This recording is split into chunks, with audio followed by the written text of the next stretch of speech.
Hello, folks. Welcome back to Chris Wyatt Reports. Going through news reports in the media, I noticed that President Cyril Ramaphosa in his weekly newsletter projected some fantasy for everybody.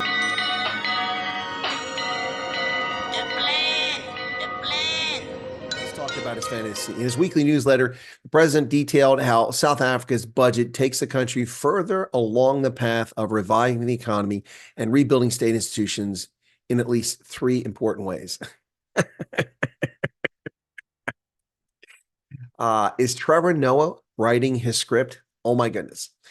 First off, he makes the excuse that our economy has been weighed down by more than a decade of low growth and rising debt, made worse during the state capture era as confidence has eroded. Cyril, you're talking about the last decade of low growth and rising debt. Let's see, you've been president since 2018, 2019, 21, 2, 23, and now we're into 24. This is your seventh year in office. Seventh year in office. That low growth has occurred almost entirely on your watch. And it is a consequence of, as you mentioned, rising debt almost entirely on your watch. And he wants to blame it on the state capture era, forgetting, of course, conveniently, that he himself, Cyril Ramaphosa, was the deputy president throughout most of the state capture era. Now, what about the fraud, which is even worse during his terms than anyone else's? PPE, digital vibes, Pala Pala. What about all this corruption during his time? Now, Ramaphosa claims that over the past 5 years, his ANC government has taken several actions to get the economy back on track. Wait for it, folks. This ought to be entertaining.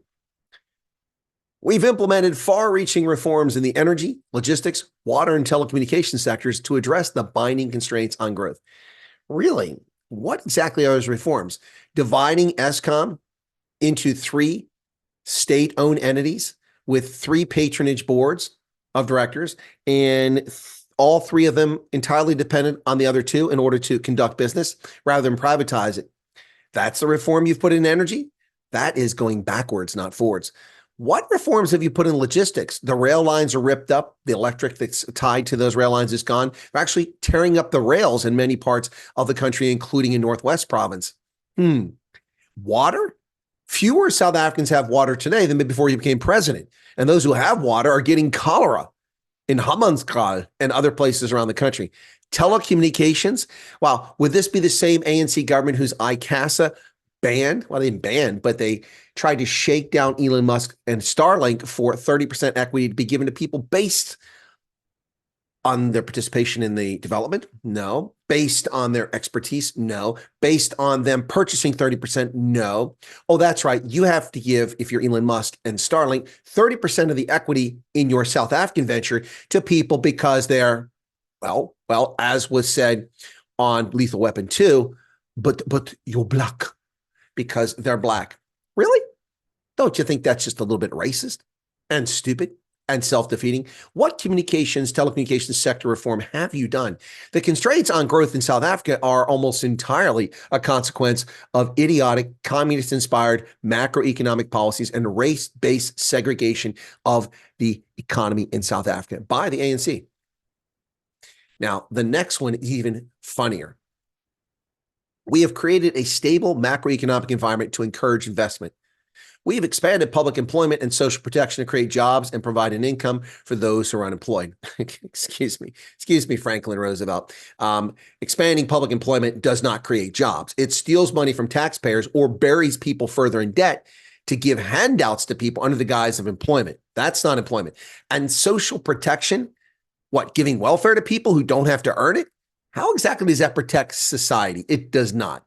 It eviscerates confidence and it eviscerates respect for hard work. And as a consequence, you get generations of poverty, sequential generations, people living off of the dole. Yeah, doesn't work. You leftists never learn this. You never, ever learn it. Now, I also said the budget includes new measures to support growth and create jobs while rebuilding infrastructure.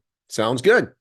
A new grant has been established to fund the rollout of smart meters in municipalities, which will help modernize our electricity system and reduce load shedding. Excuse me. You haven't taken enough money from taxpayers. Now you're going to subsidize meters when the clients who have the electricity should be the ones paying for the meters through fees back to the provider, not taxpayers. You're going to subsidize that. Commies just never learn.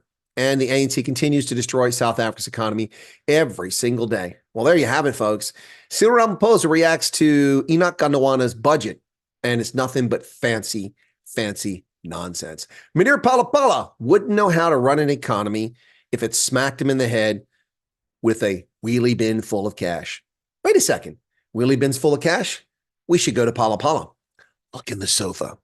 Hey, folks, if you're not a subscriber to Chris Wyatt Reports, why don't you become one right here? Hit that button, subscribe, and be sure to give us a like on this video, and feel free to leave a comment behind. If you're nice, if you're a hate wanker, foot sec, we don't care what you have to say. Cheers, everybody. God bless and have a good day.